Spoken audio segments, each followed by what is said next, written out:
Guys இன்றைக்கி நாங்கள் வந்து ஒரு அன்பாக்சிங் வீடியோ பண்ண போகிறோம். அதாவது நான் வந்து எங்கள் ஊரில் வந்து ஒரு குனாய் நைஃப் வாங்கினேன். இது வந்து ரொம்ப அவ்வளோ டேஞ்சரஸ்லாம் கிடையாது, லைட் டேஞ்சரஸ் தான்.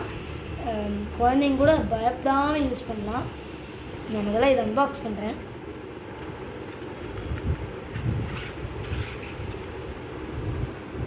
இங்கே வச்சிடுறேன். இதுதான் கைஸ் இந்த குனாய் நைஃப். நருட்டோ சீரீஸ் நிறைய பேர் பார்ப்பீங்க. அதில் வந்து இட்டாச்சின்னு ஒருத்தர் வருவார். அவர் கூட இந்த குனாய் நைஃப் தான் யூஸ் பண்ணுறாரு. நிறைய நருட்டோ ஃபேன்ஸ்லாம் வந்து இதெல்லாம் பார்ப்பீங்க. இந்த நைஃப் வந்து உண்மையிலே செம்ம பவர்ஃபுல்லான்னு பார்க்கலாம். இது வந்து ரியலி பார்க்க செம்மையாகவே இருக்குது. எனக்கு செம்மையாக பிடிச்சிருக்கு. இது வந்து நான் வந்து கோயம்புத்தூரில் வந்து ஒரு கடையில் வாங்கினேன். அங்கே இது இருந்துச்சு.